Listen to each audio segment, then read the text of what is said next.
వారికి చిరు సత్కారం.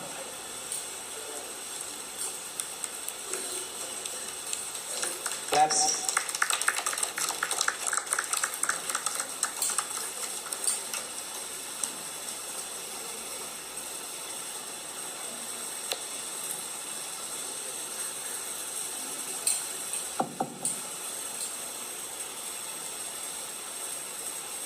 నలభై 43 సంవత్సరాల క్రితం 1983లో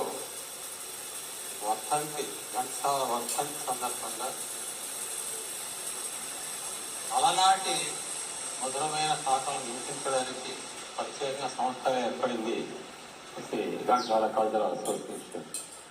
అక్కడి నుంచి వర్ధంతికి జయంతికే కాకుండా ఇతర సందర్భాల్లో కూడా కార్యక్రమాలు జరిపించేసి సంగీతాభిమానుల్ని ఒక్కడ కూడగొట్టడానికి ప్రయత్నం చేశారు.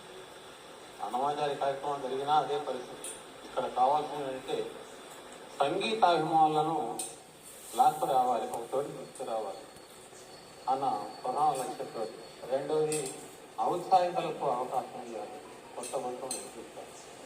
అలా 83లో ఈ అసోసియేషన్ ప్రారంభమైనప్పుడు నేను హార్మోనియంతో కార్యక్రమం నడిపాను. ఒక హార్మోనియం, ఒక తబలా, అంతే. నిదానం వరకు ప్రతి పాట, ఆ పాటలో ఉన్న డీటెయిల్స్ అంటే సంగతి, ఇంకా గమకాలు అంటారు. అవి ఇతరులు పాడితే కనపట్టలే, వినపట్టలేదు. ఆ లోటు తీర్చాలన్న ఉద్దేశంతో నేను ప్రతి పాటను క్షుణ్ణంగా రిహార్సల్ చేయడం జరిగింది. ఆనాడు హార్మోని తబలాతో నడిచింది. 1985లో మొట్టమొదటిసారిగా ఎలక్ట్రానిక్ వాద్యం వచ్చింది. దాన్ని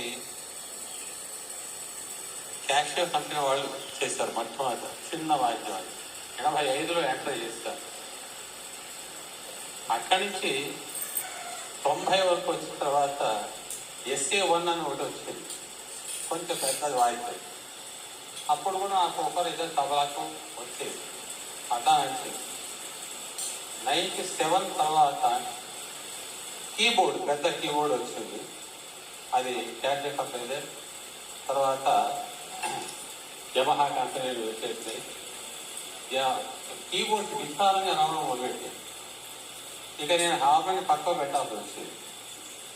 ఈ వీటితో ఎలక్ట్రానిక్ వాద్యంతో చాలా కార్యక్రమాలు జరిగింది.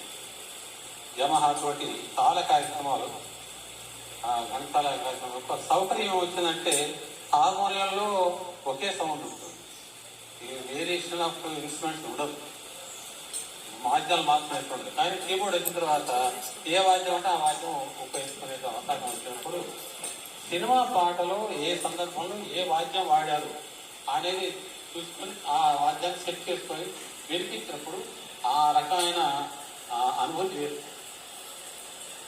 అలాగా కీబోర్డ్ దాటిపోయింది. కీబోర్డ్ తర్వాత ఇప్పుడు ఆర్టిస్ట్ని పెట్టే దిక్కులు.